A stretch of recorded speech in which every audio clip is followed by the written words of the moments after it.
Today I'm going to be sharing with you how to change brake pads. We're going to be changing the front and back on a Honda Pilot. This is some of the stuff you need to get this job done. Going to need grease, clamp, socket wrench, front brake pads, rear brake pads, and a jack. Tire iron, obviously, got to get that tire off. First thing you want to do is loosen those lug nuts before jacking the car up. While the car has weight on the tire, it's gonna hold the tire in place a lot better for you. Just to crack them, just to get them loose, not take them off, just loosen them a little bit. Alright, now I have those lug nuts cracked. They're still on there. They're not loosened all the way. I just cracked them. This way, once I jack up the car, I'm not gonna have too hard of a time cracking those lug nuts. When you get your tires changed and they put them on with a gun, they put them on pretty tight, so they're hard to crack. Next step, you're gonna look for your jack point under your car. You see that sheet of metal right there? That's where we're gonna get our jack to place so that we could jack up our car safely. Alright, now we got our Pilot jacked up off the ground. We just want to make sure there's a little bit of clearance under the tire because that tire's got to come all the way off. Now we're gonna get the lug nuts off the rest of the way with the wrench. Another good tip to keep in mind is when you take your lug nuts off, place them in the same pattern that they were on the car. This way, when you put them back on later, you're putting the same nut on the same thread, okay? You're not mixing them up. Doesn't matter too much with newer cars with good threads, but on an older car, it could matter a little bit and give you some problems. You don't want to cross thread any of those lugs. All right, now that you got your tire off, gonna check out your brake shoe here.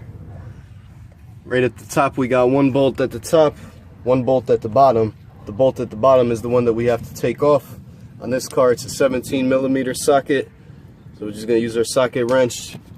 Gonna get that bolt off. I'll slip the wrench on just to show you guys right where you should see it, okay?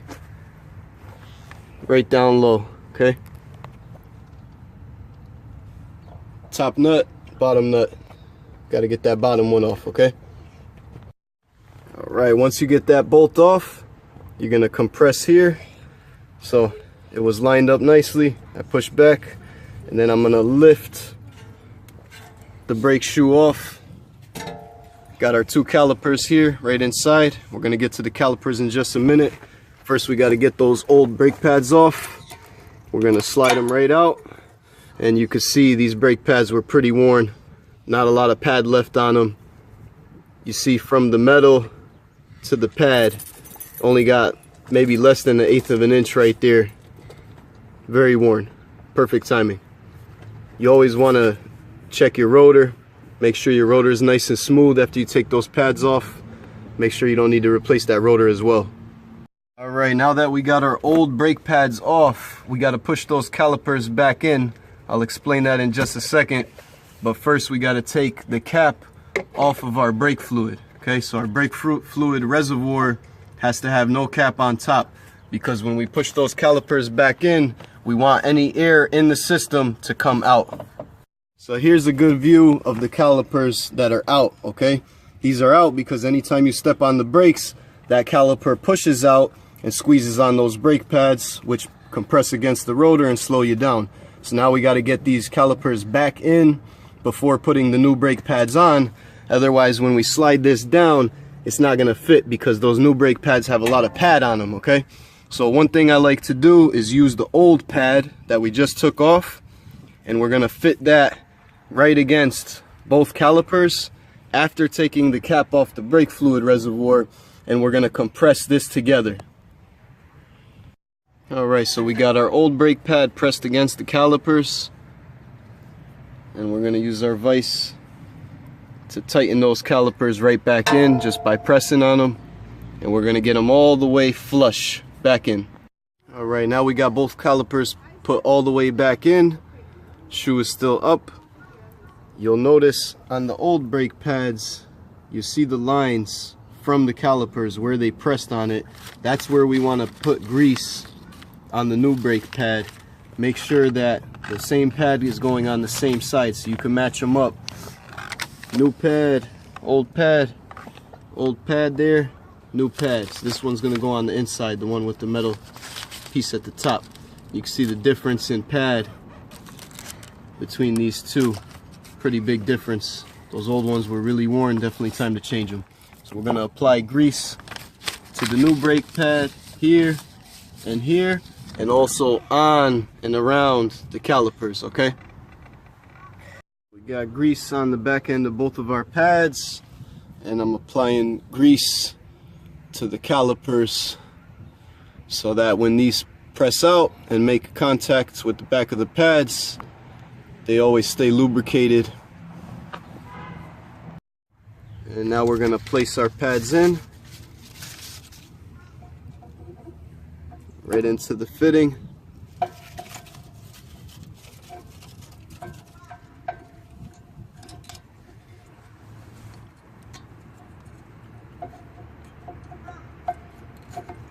Perfect fit, as they should. We'll get that one on first, and we'll get that inside one. Good. Now our new brake pads are on. We added the grease already. Calipers are in. Calipers are greased as well.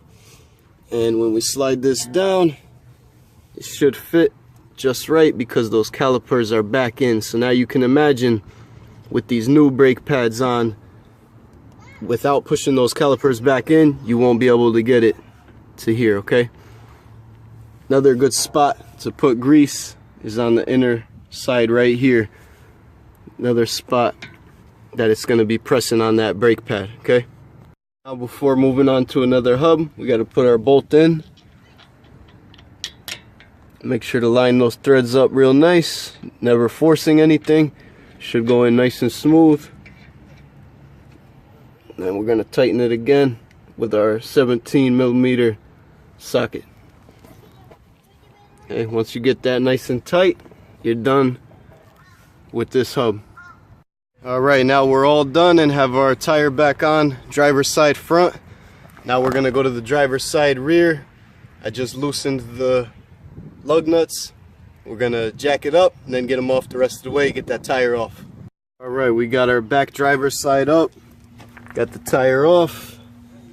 Similar brake shoe, the only thing you'll notice is it's a lot smaller. Brake pads on the rear compared to the front, big difference. To show you the comparison, this is the old front brake pad. Here we have the new rear brake pad, okay? Front and rear. Front's always bigger. Majority of your stopping power comes from the front. You'll notice top bolt, bottom bolt. Just got to get that bottom bolt off and the shoe will swing up.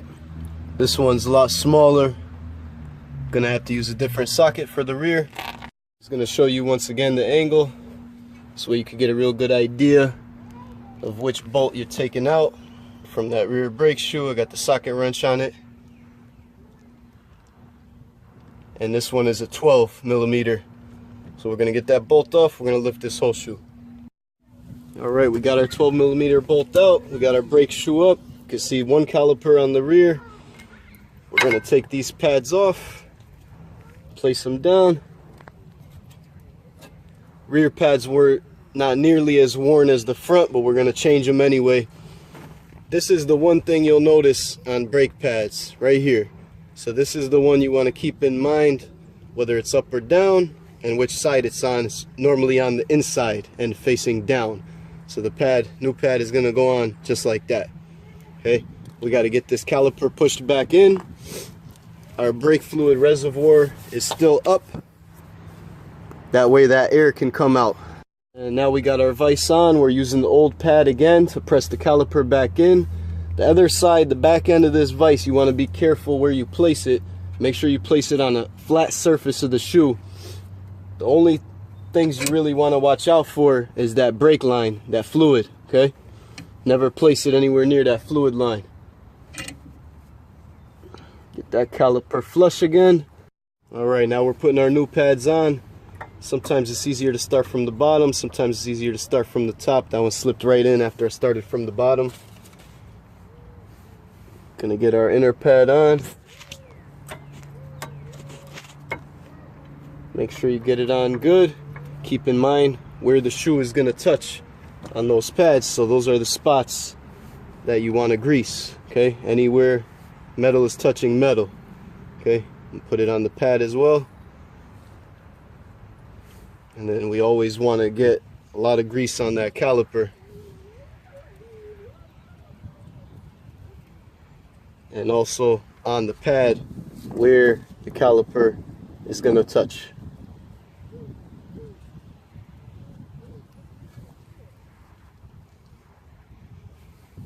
Because the caliper is back in, slides right on nicely. Now we just have to insert that 12mm bolt that we took off to get that shoe up to gain access to those pads. Gonna tighten it back in hand tight. Then we're gonna use our socket wrench, tighten it down.